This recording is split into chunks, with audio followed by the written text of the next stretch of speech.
This guy was clearly surrounded by an armed squad. Yet he didn't panic in the slightest. That's because his friend Bradley was ready. First, he flipped the power switch on the floor.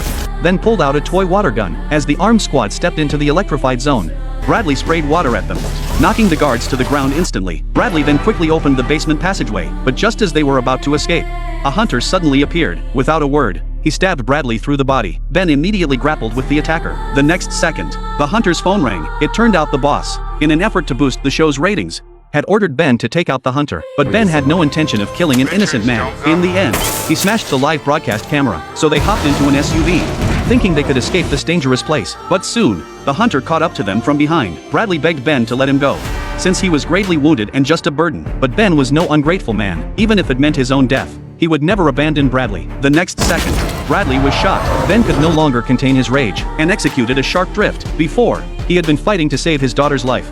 But now, his sole purpose was to avenge Bradley. By the 17th day of the game, Ben had become a pariah. Fortunately, if he could just pass through the village ahead, he would safely reach the underground shelter. But just as he was crossing a highway, he was spotted by the show's crew. In the nick of time, Ben flagged down a passing female driver, which allowed him to break free from the hunter's encirclement. The female driver was stunned when she saw him. It turned out she was a TV reporter. She never imagined the show would actually kill people for ratings, so she resolved to help Ben escape. Later, when the hunters intercepted Ben, he lied, claiming he had a bomb strapped to his body. He threatened to blow them all up if they didn't agree to his terms. Finally, Ben demanded a plane, then promptly tossed the walkie-talkie aside. It was clear Ben was a ruthless man. The leader of the hunters reported the incident to their boss. Moments later, a plane arrived as requested, but Ben knew full well that their quick agreement was far from sincere. Sure enough, shortly after the plane took off, the production team contacted Ben. It turned out their scanners had already checked. There was no bomb on Ben at all. So if Ben wanted to survive now, he had to switch his role from fugitive to hunter, and eliminate all threats from then on. Seeing that Ben refused to cooperate,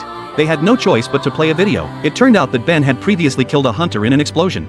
So the other hunters, seeking revenge, had already murdered his wife and daughter. Upon seeing this, Ben was instantly overcome with rage, smashing the screen to smithereens. At that moment, his fury could no longer be contained, and the plane had already lost control. Yet Ben gave the last parachute to the female reporter. Once she was safely back on the ground, Ben stood there to deliver his final words, and expose the production team's evil deeds. Little did he know that no audience heard his speech, for they had already switched the broadcast to a commercial break. As soon as the commercial ended, a bomb exploded, obliterating the plane. But this was not the true ending of the film. It turned out that after the plane crashed, technicians reconstructed Ben's final words, using the flight recorder, and the video of them killing Ben's wife was all fake. Just like that, the boss, Jillian, became the target of the attack. They began hurling Molotov cocktails at the stage. Just as the situation spiraled out of control, a man walked onto the center of the stage with a gun, and it was none other than Ben, who had miraculously survived. And so the film ends.